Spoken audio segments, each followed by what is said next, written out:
ఒక వ్యక్తిని సంపూర్ణునిగా చేయవలసిన దానికి ప్రతిగా ఏవేవో చేస్తూ ఉన్నారు.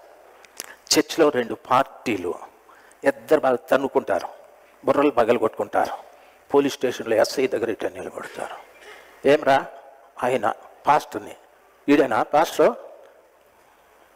ఏం పేరు రానిది? అబ్రాహ్మ.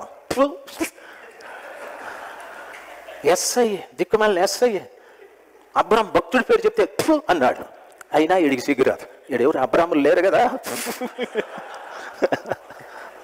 అంటే నీకు తెలియకుండా ఆ పేరు వచ్చింది, పర్పస్గా నేను ఉద్దేశంతో మాట్లాడలేదు. ఎస్ఐ తిట్టినాడు. సిఎస్ఐ గ్రౌండ్స్లో విజయవాడలో మీటింగ్లు జరుగుతూ ఉన్నాయి. జనం బాగా వచ్చినారు. బాగా వస్తే వాక్యం చెప్తా ఉన్నాను. వాక్యం చెప్తా ఉంటే ఎస్ఐ 2 కానిస్టేబుల్ వచ్చినారు. నేను అనుకున్నా పోలీసు వాళ్ళు కూడా వచ్చినారు మనకోవటానికని అని ఇంకా ముమ్మరంగా చెప్తా ఉంటే ఎస్ఐ బ్యా బ్యా బ్యా బ్యా బ్యా బ్యా అంటా ఉన్నాడు ఆ పక్కన. అని ఆపరా రే ఆపరా అన్నాడు నన్ను. నేను కూటాలకు అనుకున్నా. రే ఆపరా అన్నాడు నన్ను. ఆపేస్తే ఏంది నువ్వు చెప్పేది అని నన్ను అడిగినాడు. అంటే ఆ కన్వీనర్ని పిలిచి ఆయనకి చెప్పేది ఒకటి అని కన్వీనర్ అంటాడు. ఆయన రే వాడు కూడా మీ తండ్రి ఉన్నాడు కదా, వాడు వాళ్ళ చర్చిలోనే ఒకటి హత్య చేసేసి పారిపోయినాడు, ఇంకా వాడు దొరకలా, వాళ్ళకి చెప్పండి రా మీరు, మాకేంద్ర చెప్పేది మీరు, దిగురా కిందికి అని. అయ్యో దేవుడా, మైక్ ఒకటికి ఇచ్చి నేను పోతారా బాబు, ఎందుకు వచ్చిన గొడవ నాకు అని, దిగురా కిందికి అని. వాళ్ళ అంతా గుంపుగా పోయి మన పెద్దలంతా అయ్యా అయ్యా మేమే అన్నారు. సౌండ్ రాకుండా చెప్పుకోండి వాక్యం అన్నాడు. సౌండ్ రాకుండా ఏం చెప్పేది వాక్యమా? మీకు అర్థమైందా? మైక్ ఉంటేనే కదా సౌండ్ రాకుండా ఇంకేం చెప్పేది వాక్యము? వాళ్ళు అంటారు ఆయన అట్లా పోయినాడు పెట్టరా అని.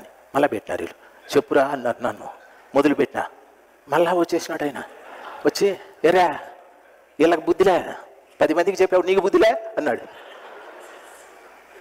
లేదు సార్, బుద్ధి ఉంటే నేను ఎందుకు ఇటుకొచ్చి ఉండేవాడిని, బుద్ధి లేకనే వచ్చినాను సార్ అని.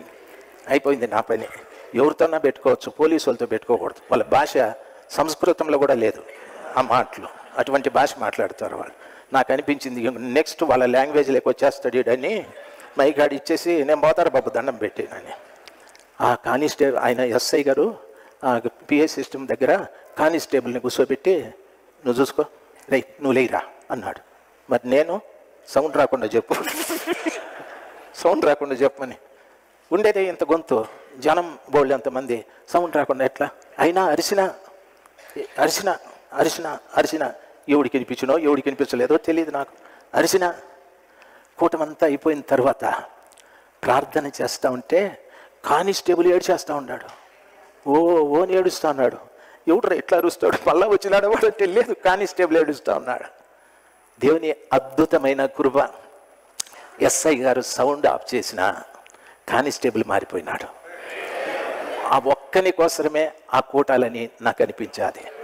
ఎందుకు చెప్తున్నానో తెలుసా? దేవుడు ప్రజలను సంపూర్ణులుగా చేయాలని ఆశ, సంపూర్ణులను పెళ్లి చేసుకోవాలని ఆశ. ఆయన సంపూర్ణుడు, మనము కూడా సంపూర్ణంగా ఉండాలి. సంఘంలో ఉన్న విశ్వాసుల్ని సంపూర్ణులుగా చేసే పని దైవ సేవకునిది సార్.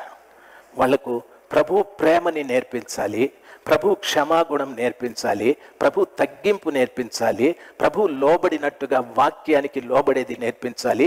యేసు ప్రభులో ఉన్న క్వాలిటీస్ అన్నీ కూడా విశ్వాసులకు నేర్పిస్తూ వస్తే వారు సంపూర్ణులైన తరువాత యేసు ప్రభుల వారు ఆ సంపూర్ణుని పెళ్లి చేసుకుంటాడు. ఆయన సంఘంలో ఉండే వాళ్ళందరూ పరలోకానికి పోతారు అనుకోవద్దండి. చాలామంది పాస్టర్లు రాంగ్ స్టేట్మెంట్ ఇస్తారు. మన సంఘం పరలోకంలో ఉంటుంది, మన సంఘం సియోనులో ఉంటుందని. ఆ బస్ స్టాండ్ కూడా దాటదు అది. దయచేసి గమనించాలి, బస్ స్టాండ్ కూడా దాటదు అది. నాకు గమనించాలి, అందులో ఎవరో ఉంటారో. దేవుడు చాలా